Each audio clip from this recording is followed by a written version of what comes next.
there's like this self-understanding that the uniqueness of the human, right? That is obviously different. Yeah. Which is why even like, bestiality is, for most cultures, is absolutely, disgusting, because it doesn't produce what it's supposed to produce, right? So I just came into bestiality and I was like, what did I miss here? Yeah, we have a whole new interpretation of it. Apparently it's okay, Drake said. Oh, okay. If you read the Hebrew, he saw that whale and he was just like, no, but what's interesting though is notice the degradation of relationship with God in Romans 1 leads to a degradation in sexuality, to where when you look at other cultures, like the Hittite culture, for instance, some of their rituals are sleeping with animals. Sure. That's disgusting. Yeah. So, yeah, I mean, wasn't there a girl who was just like arrested for like sleeping with her dog or something? Oh, it happens all the time. Ew, yeah. Right. I don't even want to talk about this. I'm just saying the idea is, again, notice the relational aspect. When the relationship is clearly not with God, there's a depravity that starts to form in the human, and you can't disconnect them. Yeah. And we would argue the same way the other way, right? Like when the relationship is restored in Christ, there's a new elevation of sexuality that it's formed, and that grows as well. That starts to be conformed to the image. I think that's what Paul's saying, to be conformed to the image. Your actions start to be conformed to who you are as the Son of God again. Right. And you grow in that. Yeah. And it's funny because as you do conform, the more creational you are, and your sexuality, but like in everything else, like the joy of life comes out more and more. Like people like, what is the joy that Christ gives you? Well, it is the joy of being like him, which is like giving life to people. Is a sustaining thing. It is a joyful thing, and it is in the light that what I do today creationally will last. Yeah. It'll last in him, and that's a joyful, encouraging thought. Well, yeah, I mean it like in any video game, you go back to whatever home or base or whatever it is to be recharged, right? Like God is our peace. God is the place that we go back to. And it's good for us to know that, because ultimately, like I tell people all the time, if you're addicted to some sort of sin or something, it's probably because you think it's your peace. But in reality, if you look at it, it's not. It's your war, and it's like it corrupts and darkens everything in your world, makes you more depressed. It's not your peace. God is your peace. So like if you think of that when you're being tempted, I think it's helpful to realize, you know what, I really my body is urging to thinking this thing is my peace, and that's what I need to return to. But what I really need to return to is actually my real peace.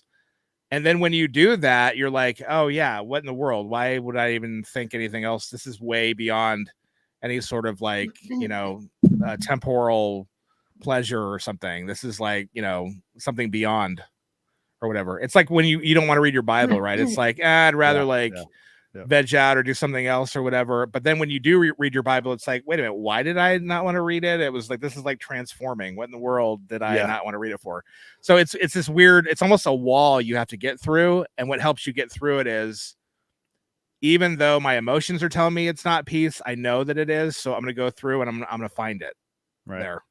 And what's interesting, like, and I understand historically what Lent was about and what it is now, and it's not anything.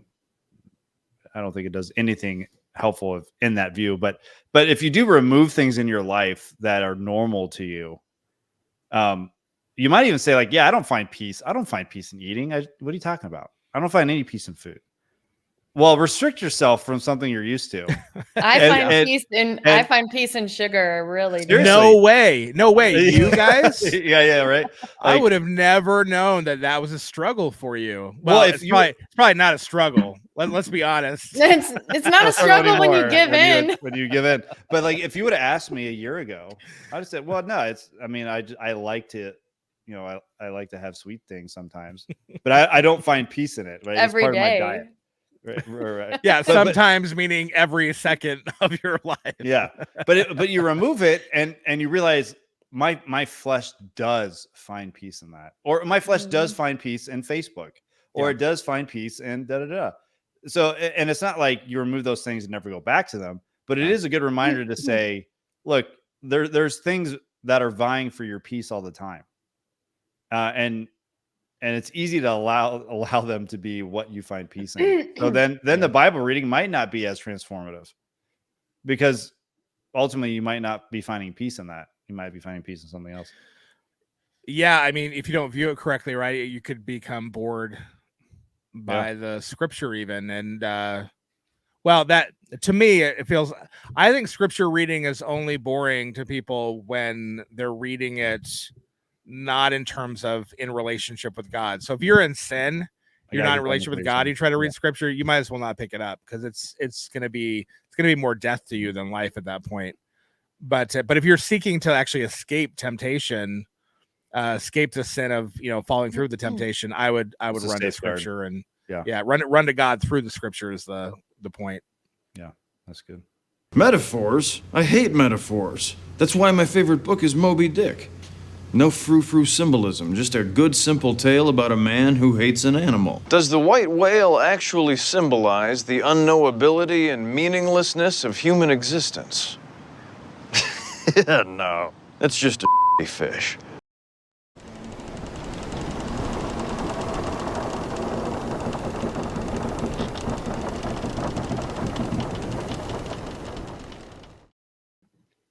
All right, so Moby Dick, written by an author that was really obscure.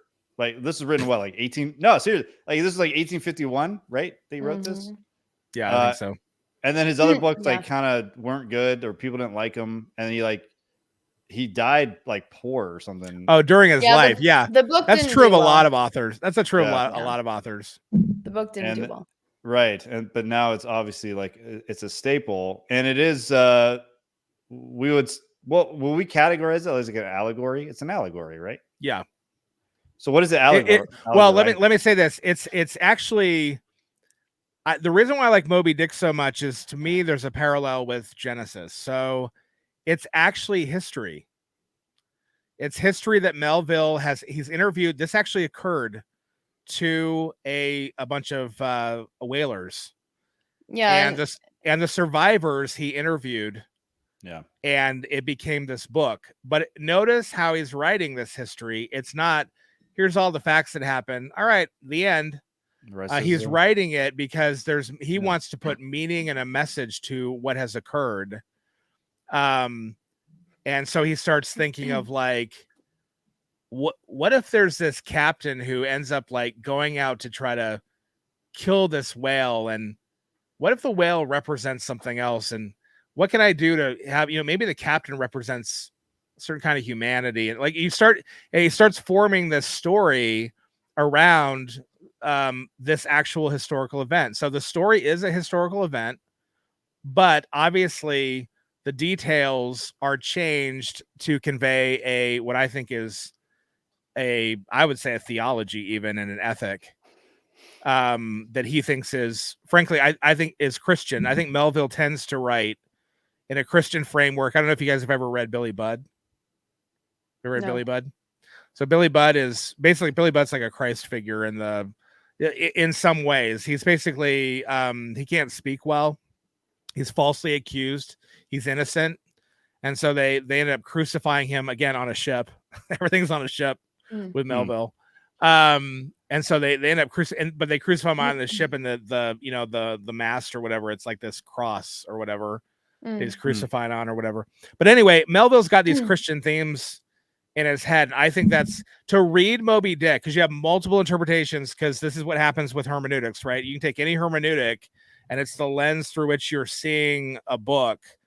And you have to, if you're not guided by authorial intent, and you understand the author's worldview and all that, you're going to end up making it whatever you want. That's why we have like lesbian hermeneutics and post-colonial hermeneutics and all these different hermeneutics. Well, I mean, that's why you have people who take Ishmael and what's the cannibal's name? something with a Q. I forget. Lulu or yeah, It's like whatever his name is. it's like Quee or something. Something like that. Something Sounds with cray. Anyway, he they end up they have to sleep in the same bed when they're on the ship. Yeah. And then there's something in Moby Dick about like how I'm just going to call him the cannibal because I can't remember his name well. But how he says something about like, oh, like now we're married. Like he embraces him and says something like to the effect of we're married. And then in that chapter, it says something like, oh, that means that they're, bosom friends, that he's going to protect him no matter what, or, they're going to be on the same side. But people have interpreted that now as, oh, Melville is talking about gender and sexuality. They read it through this lens. They do that with Sam and Frodo too, right? I mean, it's so sad. You can't actually have close male relationships or it's considered gay. Yeah, no, David and Jonathan, all that. Like we talked about this before that, there's, I don't want to get too far off topic here, but that there is a really big problem with not allowing men to have any form of affection with anyone except their wives. Because what if you're not married? Now you can't have affection with anyone. I mean, well, I think men in the culture, it makes you feel uneasy then when men are wanting to have a close relationship with you, or they're affectionate toward you in a way that's not like cutting you down, right? Because that's usually as men how we converse or whatever. But in reality, as soon as a man starts talking in some sort of emotional way or something or whatever, it's kind of thrown out. Now there is an aspect of that to where men are repelled by effeminacy in other men, so it can't be an effeminate way of connecting. For instance, like when we went back to see Emmanuel's family, a lot of his family members, the men, kiss each other on the mouth. Yeah. That's very common. Okay. And when we showed up at the airport and his cousins saying like, oh, Habibi, which is like, dear, or like, it's like a term of endearment. And Emmanuel's like, okay, I'm not kissing anyone on the mouth. Like, it's just whoa. I told that's you guys part of their culture. Well, I told you guys in our culture, so this is before you guys because you're too young for it, but in my culture, when I was a kid, and this changed by the time I was a teenager, people stopped doing it. But when I was a kid in the 70s, everyone greeted women. If you were a male-female relationship, everyone was greeted with a kiss, usually on the mouth. It then turned into on the cheek, which you still have a remnant of that here and there, depending on what culture you're of and what part of the country. Right. There's still a remnant of the cheek thing, but literally everyone would kiss you on the mouth. Like I remember like there were like old ladies and I was a kid and they would come in and I didn't know them. They were strangers, but they'd kiss me on the mouth. I absolutely hated it. But I'm just telling you, it was so weird because even like my mom and her brother, it was just the way people greeted one another. It was normal. And it just changed in our culture. So it's this weird thing where people don't have this affection. This is way off of Moby Dick now. But to go back to the book, and to go back to your point about Genesis, you can't read Moby Dick in light of your own culture and your own circumstances. Yeah. You have to read it in the time that it was written. Go to Nantucket in 1851. That's how you got to read it. Well, and the worldview of the author is really important because you have multiple worldviews in the 19th century. So that's like, what is his worldview? That's part of the problem is I don't know that we know what his worldview is because when I was looking this up today, because I was like, okay, I haven't read Moby Dick in like 5 years, so I need to try to remember what this is about. And there was something that came up that Melville had written a letter to Nathaniel Hawthorne, who the book is dedicated to after the fact. And he, in that letter, and this is like a very cryptic statement, no one's really sure what it means. And he said, I've written a wicked book and I feel as spotless as a lamb. That's it. What was he referring to Moby Dick? Yeah. Really? Yes. Well, he didn't feel bad about it, apparently. Well, I wonder though. Yeah, but see, What does that wonder, mean? I Spotless- think knowing the book well, I mean, not well enough to remember the cannibal's name, but but knowing the thrust of the book, I think he means the things he expressed through Ahab. Yeah. Like literally. But maybe then he would have said, "I've written a wicked character."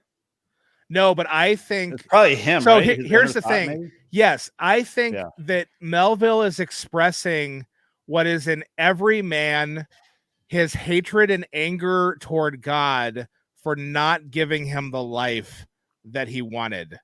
I think that's what he's expressing. So they're Melville's feelings through Ahab.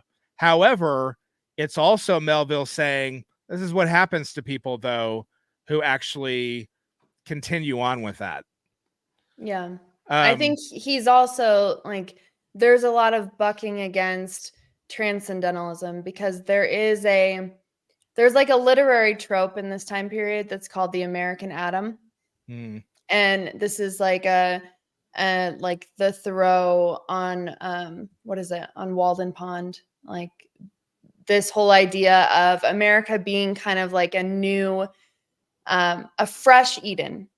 Yeah. And that man can come into this new America and he can have a clean slate, that he can be unburdened by all of the past centuries that have come before him.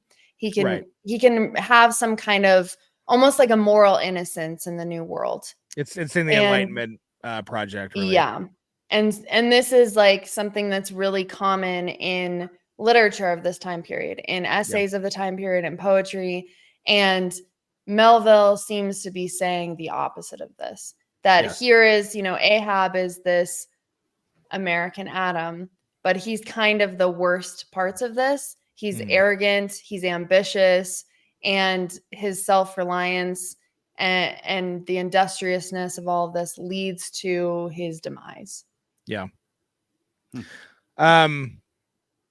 So let's talk about who the characters are, so then we can get to the message of the book, what I think is the message, and then you guys can agree or disagree.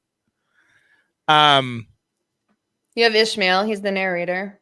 That's okay. Well, I'm gonna ask who you think he represents, though. Who does he represent? Well, I mean, his name's Ishmael.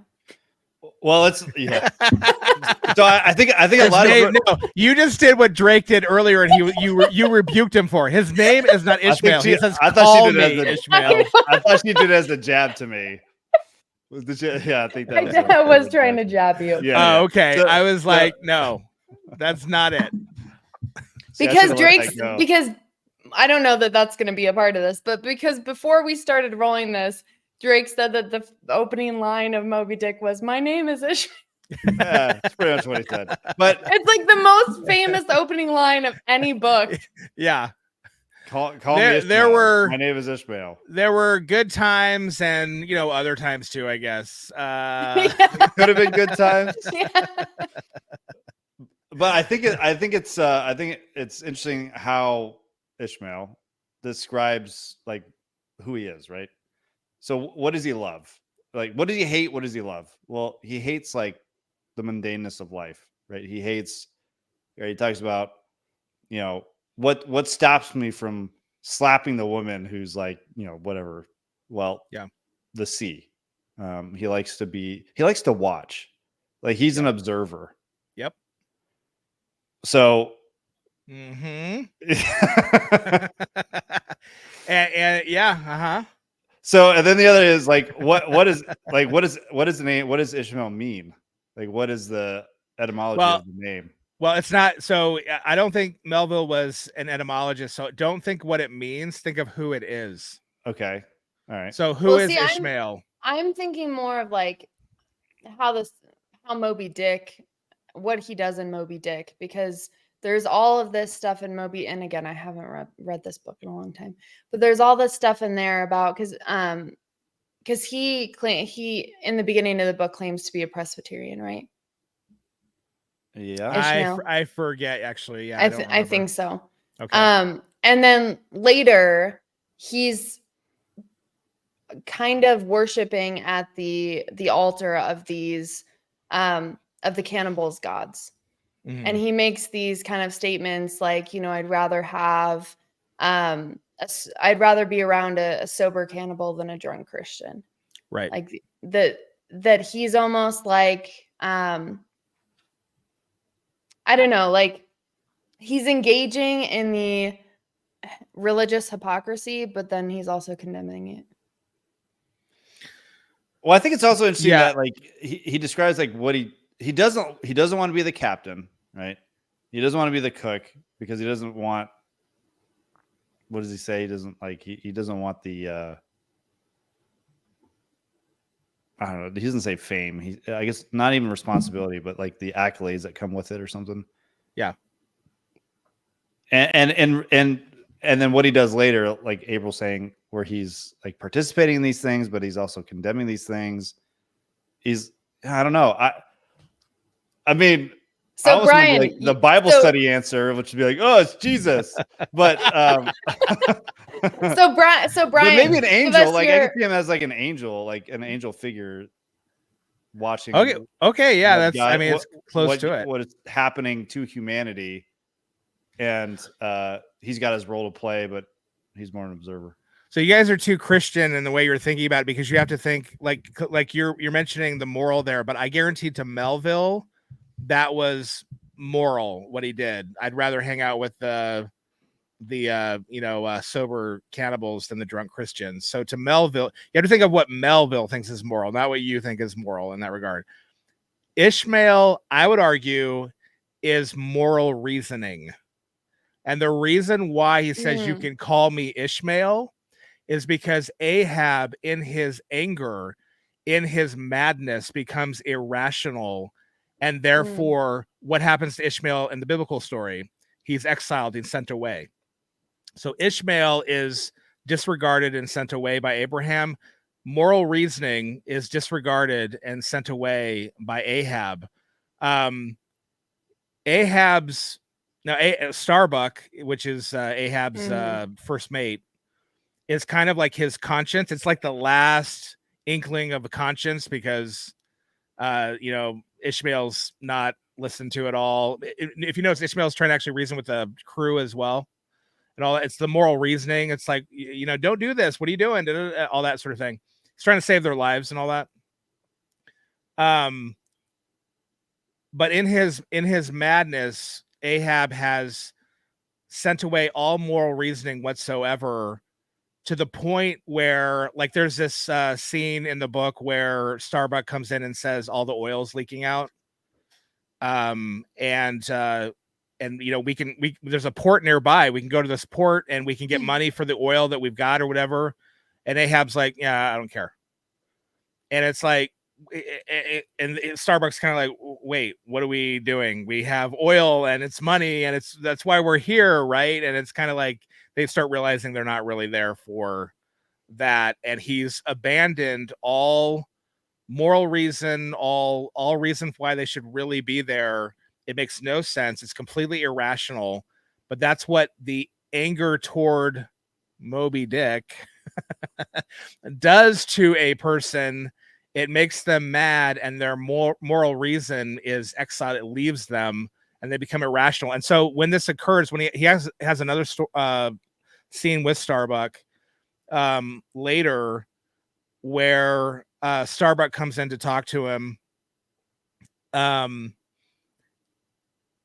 Ahab basically says to him that he is pursuing this whale, and he tells him basically it's for vengeance. He's going after this whale, and Starbuck's like, it's an inanimate it's just an object. It's not a person who did this to you. Like, why? This makes no sense. It's unreasonable.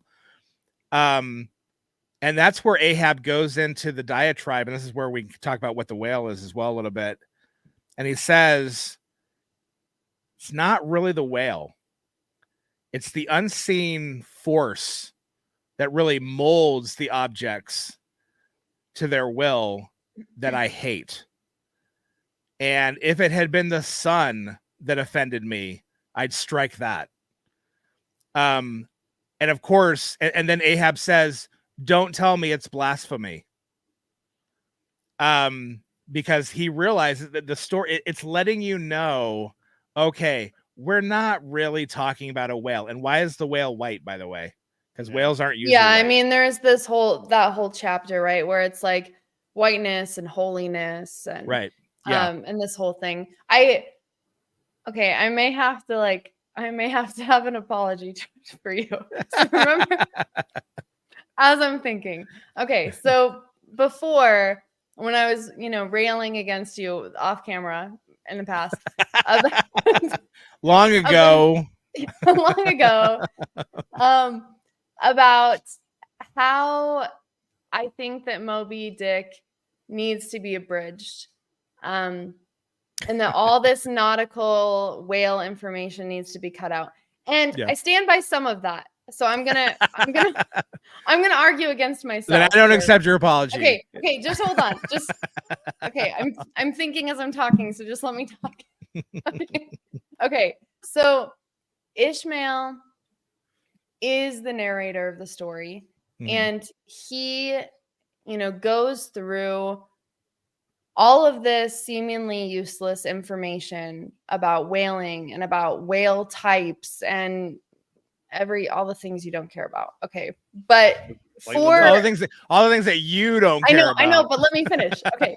So, but it makes sense in that if he is like moral reasoning and he's kind of grappling with everything, then in that context, it makes sense to include all of these chapters, because it's like he's trying to contain the situation with all of this information, right? Yes. He's trying reality. He's trying. It's almost like the hyper materialist, right? Yeah. He's trying to take everything he knows and he's trying to put it down into facts. Here are the facts. Here are the facts. Here are the facts. Here's, some of the story of what happened, and here are the facts. And so in that, it's almost like he's the agnostic who's grappling with the existence of God but he's trying to do it through his senses, not through a spiritual experience, but through, and again, maybe there is stuff about that. I haven't read the book in a long time. Well, yeah. So I would argue because he is moral reasoning. Well, in Melville's day, I mean, I would argue this is just logical as well.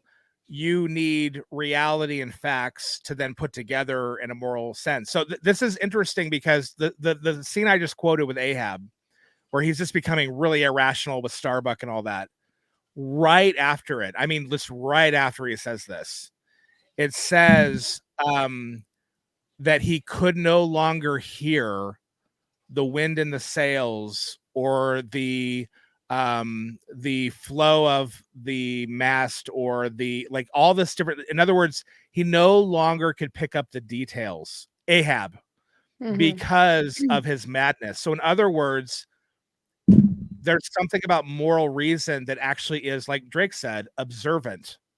It picks up the details. It's careful with details because it wants to make sure that it's actually noticing reality for what it is and not for what it's making it to be.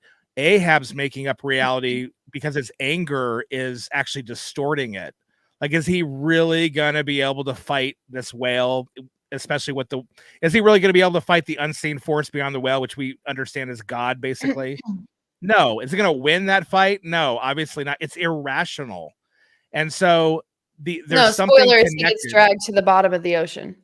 Well, yeah, I think everybody knows he dies, right? And he kills his entire crew, except for Ishmael, who survives, because will survive. Even Starbuck gets killed in this. Right. Because Starbuck is a part of Ahab. He's his conscience. But moral reasoning will survive. So moral reasoning doesn't need you. It's going to survive even though you're a moron. But it is on your ship for a reason. It's in your life for a reason. But that's the point. There's something connected to the fact that the observance of details, careful observance of details, is connected somehow to the wisdom of moral reasoning. And that's why Ishmael is like, and this is this, and that's that, and I noticed this, and all that stuff. And that's why Ahab is like, he no longer noticed any of these things. See, and then right after that, he gets the whole crew drunk to make sure that Starbuck would not be able to convince them that this is the wrong mission. Okay, as a storytelling argument, Melville could have made that point without including a bunch of monotonous chapters that no one wants to read. Like he could have had Ishmael was, I was sitting and I was recording, facts about whales, and maybe you have a couple of descriptions. Oh, what an American. I'm very observant as a character. I observe things. No, he's not going to do it that way. No, what I'm saying is that he could have included, like, instead of having a huge portion of this book, did you reading? Isn't he writing in a journal? Yeah, but this is my point, is you didn't need to include every single journal entry to make this point. You could have had, little snippets to be able to make this point. You didn't need to have a bunch of chapters that frankly no one wants to read and everyone skims over. See, I actually good storytelling. I thought he was mirroring like what Leviticus does, or no. So like if you the Holy Bible, Drake. Yeah. Well, that's how I took it. That's how like if I thought he was setting up boundaries to frame what was going to happen, right? So like Bryan's take on, if he's moral reason, he is, I can't remember how you put it, but he's showing the reality that moral reason has to function through. I guess I forgot to say one thing just to because based on what you just said there. So in that same passage where he's talking about that Ahab can no longer observe the things, Starbuck notes those things are shadows of what are to come. Oh yeah, so he's definitely doing that. So he literally tells you in the book what he's doing with the details. Which then, for me, even though I don't like them, mean that I want to read it. Well, you have to also realize you're a 21st century American where these things are boring. But if you live in a little dirt town and you've never been at sea, and you don't watch TV or game, you're not listening to lofi games all day like you guys are. You lofi music games or game music, whatever it is. Then this might actually be more exciting. This might be more exciting. It's like Luffy. It's like okay. Is that what it is? Is it Lofi or is it Luffy? It's lo-fi. It's lo-fi. Oh, lo-fi. This isn't a pet poodle. Oh, well, lo-fi music is to me what Moby Dick is to you guys. So I like Moby Dick. Where did this hate on me come from? All right, just April then. I like Moby Dick. I just think from a storytelling, plotting, pacing perspective, there are some problems. Right. Well, I mean, we all like you. We just hate your hair. Okay. Well, that's fine. It is a little more frizzy today. No, I'm joking. You get my point, right? Like it's like, oh, I like you. I just don't like half of you. Well. Everyone has their good and bad qualities. I'll be honest. I love your work, April. This is the best thing I've ever read, except for like half of it. Yeah, I did not see Ishmael as like moral reason. That's a. I would have seen him more as like a angelic.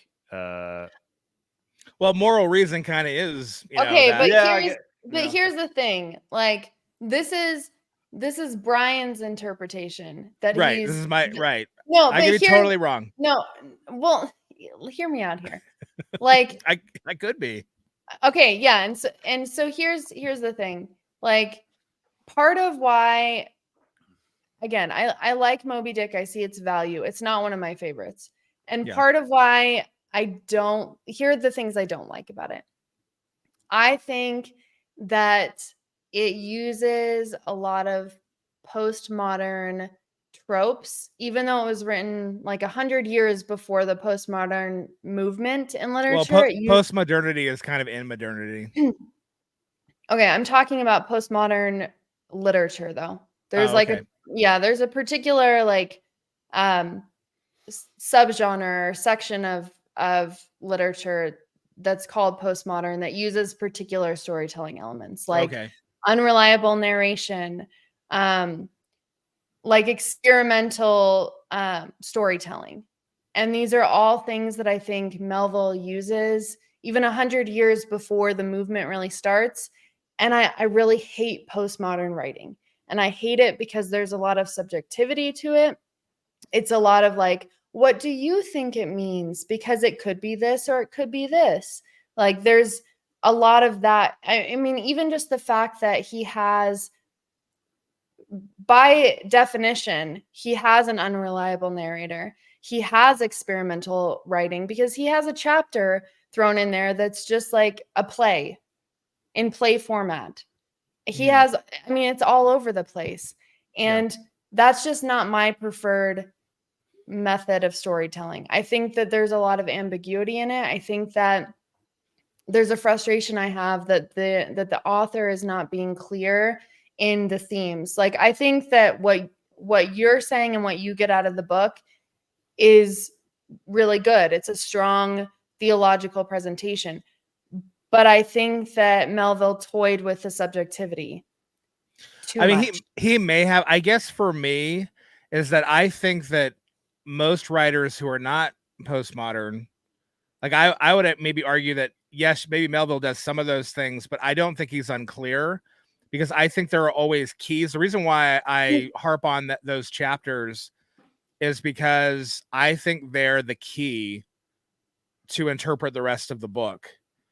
That conversation between him and Starbuck they're pivotal. Like it's actually the conversation that it's before all the garbage happens and everything seems to be leading up to it, to the point where, okay, well, this obviously is what Melville's trying to drive at with everything. It gives you the key to interpret the book that way. So it's like Daniel, right? Like you could argue that Daniel's so ambiguous. It's like, what do these things mean? But then there's a key in the book. You just have to wait till the end to get the key. And that's more obvious, obviously. Like what's that part where there's like they put a coin up and all the crew members, do you know what I'm talking about? All the crew members go up and they're saying what they think the coin is. And they all have different interpretations. Yeah. Oh, it's this. Oh, it's this. Oh, it represents this. Oh, it represents this. Right. And that's, I think, part of my frustration with some of the book is that it's like, I think that he has ideas about what he wants it to mean, but I think in the end, it really is that the whale is uncertainty. See, I guess I would have interpreted that more as these men represent a lot of humanity that don't have moral direction, and so they're easily then coerced by men of passion into their deaths, which is what ends up happening. So since this is before postmodern, well, okay, so because postmodern literature is like 60s and 70s, so it's like 100 years before. Okay, but you said he's using tropes that came later. It's almost he had a time machine. No, what I'm confused of like what I'm saying is that he's like a forerunner, in other words. Yeah, he's a forerunner of these types of ideas. So that there's like a subjectivity that comes in this later, and that this is how a lot of postmodern writers write so that they can convey themes in a relativistic way. What do you think he's critiquing rather than presenting? So like I don't know. I mean, I don't know if so. To me, I guess I see it so clearly that it's hard for me to say that he's being ambiguous, because it's literally like the guy that is irrational and not actually taking the facts into consideration and not being morally concerned for his crew or his own life or God or anything, because of it, is going to die and get a bunch of people around him killed. I don't know if that's ambiguous at all. It seems very clear that if you take this, it's a moral. So in other words, because I think Ishmael is moral reasoning, and he opens with Ishmael in the book, I think he's telling us this is a moral tale. And that's why Ishmael begins the book. Ishmael is the end of the book. It's a moral tale that he's telling. And the moral tale is about a man who becomes irrational in his anger toward God, for he views God as injuring him, and therefore he disregards everything moral and rational to get back at God in his anger, and all he does is destroy himself and everybody else around him. And that seems just a very clear message. I don't see any ambiguity in it. I just think it's I think he makes it clear with the conversations that are had. Literally, they like meet in a church before they like leave. I mean, it's just there's so much there's stuff. the whole like, because there's the sermon about Jonah, and that Right. you know, something about I think of Jonah as someone who obeying- was mad with God, well, who but did not want to obey God. The pastor says something like, you know, to obey God is to disobey yourself, or something to that effect. Mm-hmm. Well, yeah, and that's the moral, and people might say that, oh, well, see, he's preaching to disobey God, to obey yourself, but actually, no, Ahab is a man obeying himself, and it leads to death, and to death for everyone around him, and therefore, to obey God is actually to do the contrary thing that your passions would lead you to. See, I don't always mind subjectivity in writing, as long as like the path, or I guess the author is leading me down a path where it's like clearly defined. So like And that's what I'm arguing. I'm saying I don't know if it is clearly defined. Well, I think it's clear to find that you do have the crazy. Ahab's crazy. He does kill all his men. He's going after a whale. That does signify, whether God or not, it signifies a power that can't be overcome. And it is, you talk about the transcendentals. It is a transcendental power that can't be overcome, and in fact, it'll overcome you, and you're not transcendental, right? And is it right? So Ahab is going to cease while the whale continues on. Well, go ahead. Well, as I say, so there's like, for me, there's the boundaries, but like, who is Ishmael? Is he reason? Why is he the one that survives? Why is it heavily themed? Why is Jonah what the pastor preaches on? Those things, I'm like, yeah, I think we can talk around those. Well, that whole idea of that he gets the other men, he's able to coerce the other men through his passion, but then that final way of doing it is by getting them drunk. So it's through drunkenness, not the rational moral mind, but in drunkenness, this madman in his drunkenness and his passions is able to then persuade the rest of them. They're not a bunch of morally upright men who have their own ideas, who are then deciding different things, and you have to figure out, oh, I don't know what's going on. It's literally Melville saying that if you do not have your moral reasoning, and you let your passions go, then you either might be the one coercing people to their deaths, or you might be the one who's being coerced to his death. But the opposite of being drunk, the opposite of being, angry with beyond all reason and everything, is the moral reasoning of being observant around you and thinking about these things and being able to reason. This is not what is the moral right thing to do when the oil's leaking? Go into port. What's the moral right thing? Is it morally right to even be here pursuing this whale rather than out whaling and making money for these people and their families? Well, yeah, this is the opposite of moral reasoning, the whole thing. And it's when Starbuck realizes this, he's like, he literally says, I think Ahab, what does he say? Something about, he basically says like, well, then if it's God, then God will hunt me. And if Starbuck is like, then he will. And then as Ahab gets the crew drunk, so before Starbuck can convince them, Starbuck just says, God have mercy on us all. So I don't know. I just think it's clear.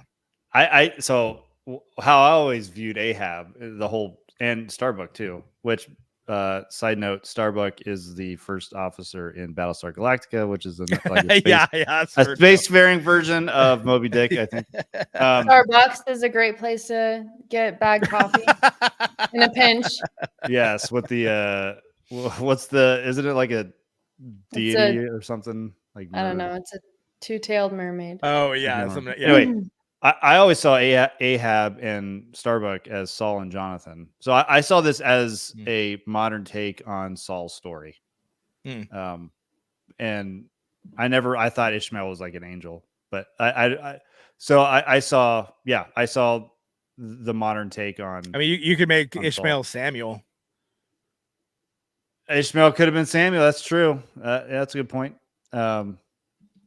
Yeah, that's interesting. I never saw that parallel. That's an interesting parallel. Yeah. And what does Saul's hatred ultimately? Does he really hate David or does he hate God? He really hates God, but David really is hates the God. representative. He's the agent of God. That's the way. And so all of his, and you literally see that hatred, right? There's that whole probably the most famous quote that I'm going to butcher right now because I haven't read it in a while. But if his chest had been a cannon, he would have shot his heart upon it. Talking about the hump of the whale and all that. So what do you make of all the stuff with the cannibal and how does that play into? I think it parallels like the Witch of Endor and all that. Well, are you talking about the cannibal instead? Like the comment that you just quoted in terms of I'd rather be like the cannibal. Yeah, because I mean, there's like it seems like throughout Moby Dick, there's this whole thing about the heathens almost being more upright. Yeah, because I think it's like, so I remember Ishmael is not a Christian. He's moral reasoning. Mm-hmm. So moral reasoning would look at, I think, a lot of Christians in Melville's day, and I think Melville. Well, I mean, he is a Christian in the story. Well, that's true. But what I mean was what he represents is, I don't think is a Christian. I think he represents moral reasoning, which then is more objective and would say, I'm not just for that guy because he's a Christian. If that Christian is doing something immoral, then I'm going to hang out with the guy who's moral. See, that's more of a Christian moral than those Christians are doing. And actually, so there's the Witch of Endor but also that when David goes over to the Philistines and actually fights with them, and would have fought Israel if the other kings were like, no, he'll betray us. So that's almost like, I've never actually seen it through that grid, but it is interesting. There are tons of parallels between that story and then what's going on in this story. That's that's something to think about. I don't know if Melville meant that, but ultimately I think there are interesting parallels to draw there. Yeah. So anyway, so getting to the fact that the white whale, I mean, by Melville's own words in that conversation, clearly he literally is saying it's not really the whale. It's the unseen force behind. He mentions the fact that it's blasphemy. He's clearly talking about God. And he views God as using this whale to take his leg. Which then I'm trying to find this quote because there's another part I'm not gonna be able to find it. There's another part where he talks about the whale being evil, like a representation of evil. Right. Well, because he thinks God is evil. Okay, but that is a part of that, right? I'm not just misremembering this.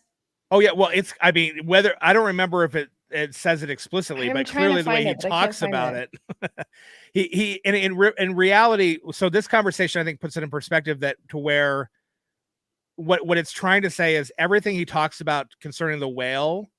Ahab's now admitting he's not really talking about the whale. He's really talking about God. So if he does flat out call the whale evil, I don't remember, he is calling God evil. And that's why he says, don't tell me it's blasphemy, meaning don't rebuke me and tell me it's blasphemy. I don't care. I'm gonna attack anything that attacks me is basically the idea.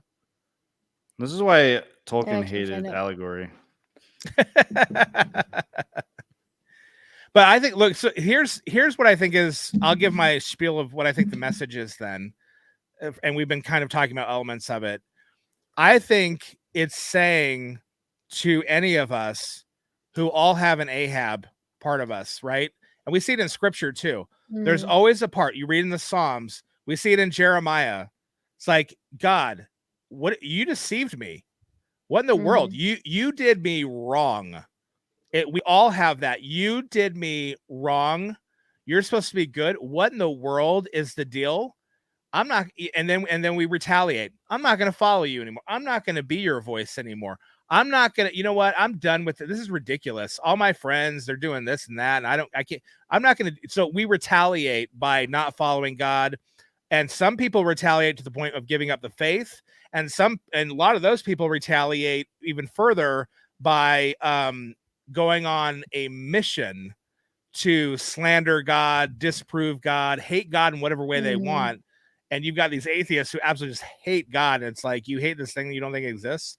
I mean, it literally is, it's in all of us to resent God for the life that we have gotten that was not the life we expected, and we didn't expect God to give to us. And we look at God as somehow harming us or defrauding us or something in this way. And that sort of sentiment, we can express it as the Bible does, but then immediately acknowledge, you know what, that's my feelings and emotion, but I know that's not correct. Yeah, I think there are a lot of Job references in, right? Yes. Aren't there a lot of Job references? Yes, there are. Yeah. And there's and we know it's not correct. It's not the right way to view things, which is, I think, Melville's point here, what moral reasoning would do for someone if they had it in that situation. But if you abandon that moral reasoning, what's going to happen is that sentiment will consume you and eventually lead you to the death of your humanity and everybody else around you that you are able to convince and coerce with that sort of thinking will also be destroyed along with you. And so I think it ultimately is saying to people, yeah, everyone may have those sentiments, but if you lose your moral reasoning in that, if you don't put it in the context of understanding that those emotions are not real, like Starbuck is trying to reason with him, you don't really, the whale didn't do anything to you. There's a point when he says, look, Moby Dick does not seek you. He's not going after you. It's all in your head. This idea that God is somehow your enemy, you've made it up. It's not real. He's trying to actually like convey this idea to him, but he no longer has this moral reasoning where he can actually come to his senses. And so everything is irrational to the last moment. I mean, even like hopping on the whale. Yeah. It's like, are you insane? This is ridiculous. You're going to die. And then everybody hops on with him. It's like, okay, well, now everyone's going to die with you. Yeah.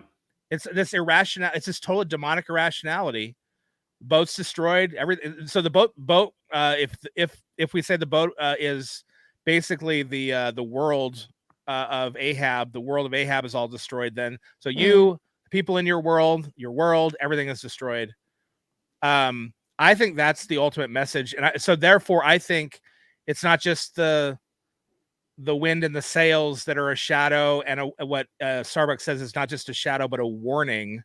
I think that this book is a shadow and a warning to all of humanity that would go that way, that it would actually be angry at God and let those emotions take over rather than the moral reasoning that says needs to fight against those emotions and say, no, that's not right. I know that God is actually like the scripture does.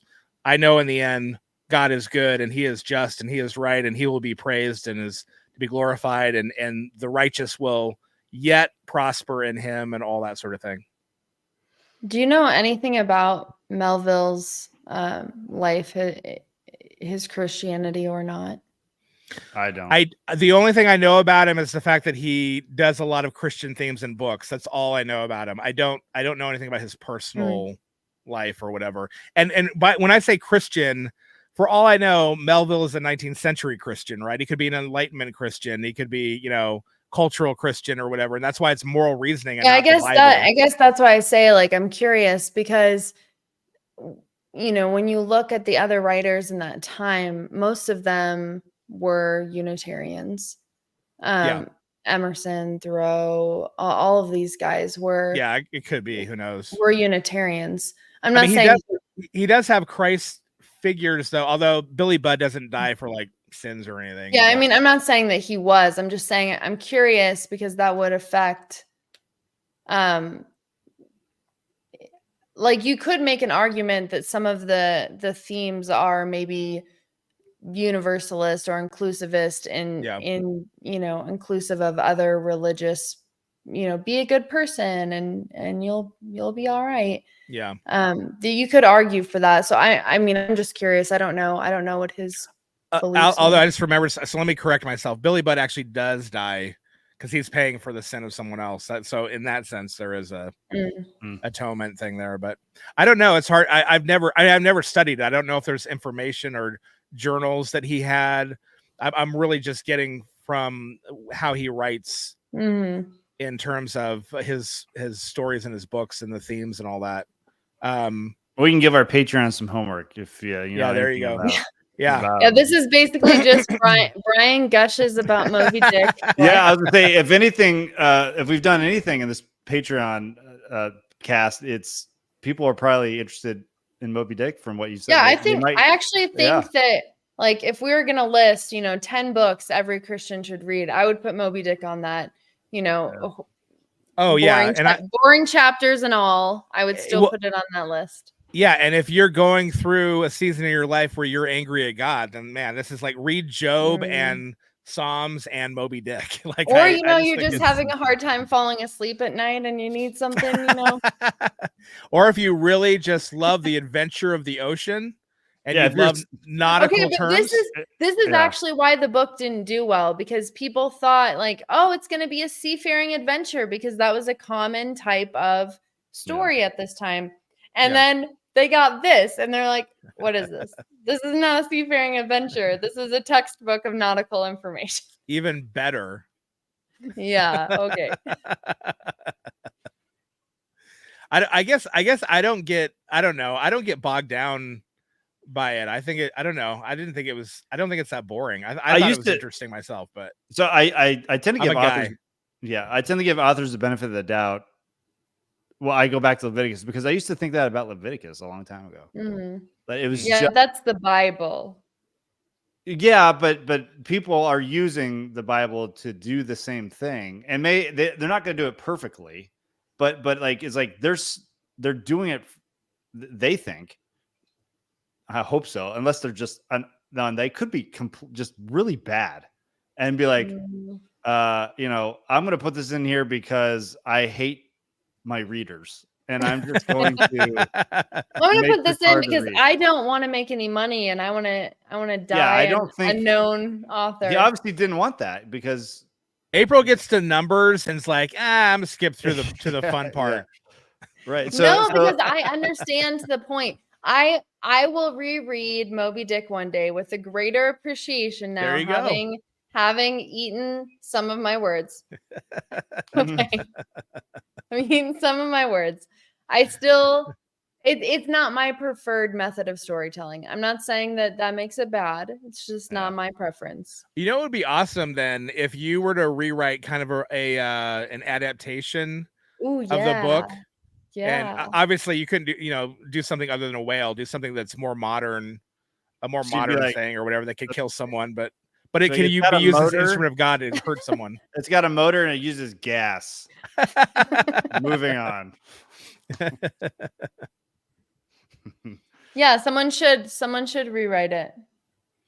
It should be you, because you have the biggest issue. I've never heard anyone have as much of an issue with the nautical stuff as you. So you should rewrite it. Make it about Drake can help you. It'd be like make it about being on an airplane and the pilot wants to, go attack Iran even though he's in a passenger plane. No. He hates the thunder. No, he hates the thunderstorm. So he's going to fly into it. Yeah, there you go. Leave the storytelling to the storytellers. Okay. Then he's going to get everybody. Hey, everybody! He's going to get everybody drunk and have them jump out into the clouds. It's always fun when people, who don't write fiction are like, yeah, do this. And you're like, that's a terrible idea. Anyone that doesn't like lo-fi, I'm not going to listen to. Oh, lo-fi? Is there some pet in some anime story like Avatar or something? Probably. Luffy? Yeah. It sounds familiar. It sounds like Luffy from One Piece. Oh yeah. That's right. Yeah. His name's Luffy. Is that a band? All right. Well, lo-fi you don't know what One Piece is? I don't know. Like a onesie? Wait a minute. You've never watched? You don't know what One Piece is? Like one of the longest running mangas of all time. It's a manga. So I've never seen. You don't know what manga is? What is happening? I didn't know what it was until we actually saw the what's it called when they do it for real? the live action one. So Okay, manga is like anime in comic book form. I couldn't put two things I like least together. Yeah, I watched like 10 minutes of the cartoon because we had watched the live action. I was like, yeah, I'm gonna pass on that. But the live action is really good. Oh, is that like the Cowboy Bebop? No, that's different. Well, oh, you mean like the style? Yeah, because then they did a live action for like Cowboy Bebop. I don't know because I never watched that. I mean, I know that Cowboy Bebop was like a comic thing, right? Yeah, it wasn't an anime. I too? don't know. Isn't it? Oh, maybe thing? I don't know. Yeah, but I the hate live comics and action, anime is lame. the live action One Piece is excellently done. It's really well done. What is that on? Where can I find that? Netflix. It's on I think. Netflix. Yeah. Okay. But Did yeah, you watch? Have you watched the cartoon version? April? I haven't. No, I've read some of the actual manga. Oh, okay. Yeah. Did you like it? Yeah, it's really good. It's the problem is they're like 100 something. I mean, I don't even know how many mangas there are. There a billion of them. It's like decades long. The show is like a gazillion episodes or whatever too. So I was like, yeah, I'm not even gonna start this because I don't like it in the first place. But oh boy. Yeah. But the live action they're going to continue doing, and they're doing it really well. So, all right. But yeah, this is not about One Piece. This is, This is about one piece of a whale. Or... We'll do a manga. I will reread it. I'll reread Moby Dick, and I will, I'm rereading it right now. So I tried to reread it for this podcast. It didn't work out. You didn't have enough time. Didn't have enough time. You weren't engaged enough. Oh, Dracula. Yeah. I am excited about Dracula. So Dracula is awesome. Yeah. It's probably not written as well though. But yeah. No, but you know what? The one thing this is the last thing I'll say about Moby Dick, and it's just in terms of the style of its writing. I do like the poetic nature of the actual dialogue. Sure. It's well written. It's a well written book. Yeah, because it makes you stop and think about everything that's said, and you're like, okay, what does that mean? Yeah, I tried to look at 2x speed, and I was like, oh, can't do this. Oh yeah, no, yeah, yeah, you've got to read slow. But Dracula is very similar in all the themes are overtly Christian themes. Okay, good. Yeah. All right. What are we talking about next? What can our patrons expect? What excitement do we have? Well, we need to talk about Christian nationalism. That's the main thing. A main thing. And the voting, right? That was voting, the other. That's the main channel. That was the other. The other recommendation. So, Nick, Nick, I hope you're Australian because we saw that. I don't know if you are or not. When I talk about Nick, I just say Aussie Nick because I'm Nick, like, our one patron. Nick, hey Nick. Thank you for special shout out. Special shout out. Well, usually they'll have like credits that have all the patrons. We have one. Probably a Nick that we know, but he's going through like a foreign bank account. And, right, because he doesn't want to be associated. He doesn't want any ties. Plausible deniability. I totally understand. But Nick, one of your requests was Christian nationalism, and we really need to talk about. Which we really want to talk about. And I mean, I don't know, Nick, if you watched the Escondido interview, that we actually might interact with that in that talk. Yeah. So. Well, yeah, and I think in interacting with that, we'll then discuss things like Old Covenant, New Covenant. And Jared Longshore and James White debate. Oof. Yeah, it's just really important to talk. I feel like, man, that's so misunderstood by so many people. So yeah, there's a lot of hate over that Escondido conversation. Oh, of course. Oh yeah. Oh, they hate them. Yeah. There's no I mean, you can be like, oh, we don't hate them. It's like, oh, come on, you guys. I mean, I'm not talking about who hates you. Obviously, I don't think Doug and Jared hate them or whatever. Yeah. It's a lot of the fanboys online that then hate the Escondido guys because they're two Kingdom guys versus the One Kingdom guys. Which Drake and I had a conversation about that. Which do we ever publish that? Was that published on I think it might. I think it might be on the main. It was. It's on. We should move that onto this. Move it on channel or something. Yeah. Yeah. So people can find it better. A lot of people like that. They thought it was really good. I think it's on there in like the social issues playlist or something, because I was trying to look for it. All right. Yeah. But yeah, that plays into a lot of tribalism again, between two groups, which it's like, again, I have my views on one kingdom, two kingdom, but I would never be like, and therefore, you guys are, but again, well, I guess, look, in the view of many people of the one kingdom and this whole post-mill thing, and you got to be this, and you got to be this, and it's almost a militant type thing to where you're like, you got to do this, or you're hindering what we're trying to accomplish. You do kind of have to view then two kingdom guys as almost the enemy, because they're preaching something different, telling people they don't need to actually, work toward your utopia. Well, they have the derogatory term for them are pious. They're pious. Oh, pietists. Yeah. Which, okay. Yeah, I saw a Stephen Wolf was interacting with the Escondido debate, and it came up in my feed. I didn't watch Part 2 just came out today. But did you watch the intro? Oh yeah. Because I've never watched that. Okay, I've never watched, but I've never watched Stephen Wolf before. I've only just heard of him. He's like the guy circling around everything that I watch. And I just watched his intro, and it was like, the intro is something that you would use as like a documentary to scare people away from your position. It's like I showed it to Emmanuel, and he's like, "Oh, okay. Like, what is going on here?" Like, I don't know. He's like, "Wasn't that intro awesome?" And I'm like, "No, it's kind of frightening." Well, yeah, it kind of came off as like the army trying to. It really comes across like, "Hey, let's have another civil war." When I first guy, when I first watched it, I thought like you, April. I watched it and I thought it was I thought it was. I didn't think Escondido guys critiquing him. Yes, that's what I thought too. And I was like, oh no, it really is. He's his own parody. Yeah, it's like, wow. He's a layman, by the way. And again, is he not a pastor? No, he's not a theologian, biblical scholar. This is why people probably will be irked with the fact that I said that. But ultimately, you can be a layman and have good theology and be solid or whatever. But a lot of times you can also be a layman and have really bad theology. And a lot of bad theology comes from laymen writing books. And I just think it's like, man, there's so much like bad biblical scholarship in that book. I thought he was, because wasn't he at what was the thing in Ogden? The Building Christian Burroughs. Yeah, he was a speaker. He was one of the speakers there. Yeah. And so I don't know what that is. That's Sauvé's thing. Yeah, it's the Sauvé like conference thing that some of the people in our church went to. Oh, gotcha. Yeah. I only listen to people over 40.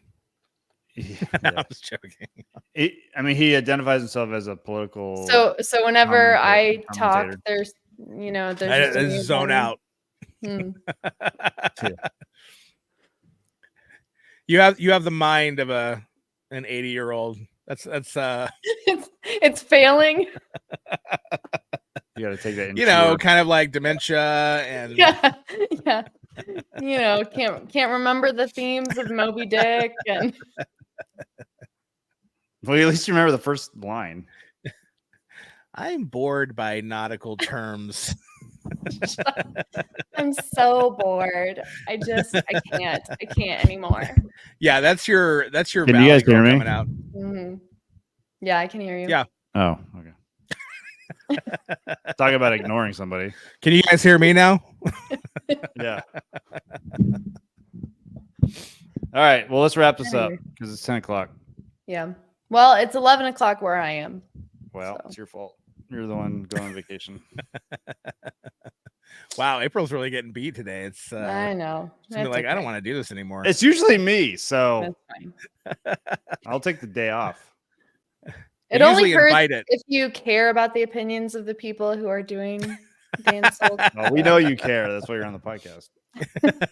Don't pretend. All right. So what are we? next time on the main channel? Is it going to be Christian nationalism? Would you want to make that the next Or thing? Brian? Oh, I thought you were going to say something there. I was, but then I just rolled it back. Yeah, we've got it. Look, like I've said, we could do this podcast every day, and we've got a topic for like every day. There's so many things to talk about. So no one's got time for that. Right. So Can't do let's this do Christian nationalism, and a billion years from now we'll get to other issues as well. Yeah, Christian nationalism, you guys are gonna have to carry the weight of that because I am lost. Well, just read his book. So now he's not the only representative. There are multiple views. Yeah, and Wilson's book maybe too. Yeah. Yeah. Or if you want to get real crazy, you can read Joseph Booth's book, but that's like 1,000 pages. Yeah. Yeah. In a week, I'm gonna read 1,000 pages. I don't know. You're April. Yeah. Yeah, I know. Oh man, you almost froze on that face. That would have been hilarious. It's like the pouting face. Oh, her. No, April. Yeah. Okay. Right. Well. Okay. Well, in the Patreon, nationalism, and you guys will eat donuts or something, or yeah. Should we do a food one next? Let's do a food one. Yeah, we need to be in the same room to do that one. I think so. Well, yeah. Okay. Well, we can do it in the afternoon. We should do it at my house. We should do it at my house. Yeah. So we'll pick something that you guys have not had before, maybe, and then, or we'll do something to where we compare different, whatever. Like I mentioned before, like the shakes from Five Guys and the shakes from Cold Stone. Okay, but while we're actually talking about something important, I'm not just talking. Well, about right.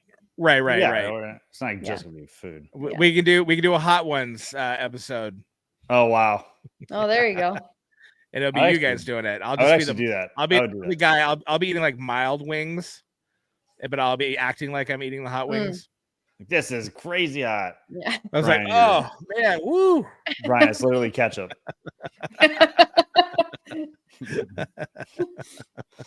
All right, April, enjoy your time up there and say hi to Emmanuel. We miss you. Yep. Have fun. Have a good trip. Bye. God bless. Bye.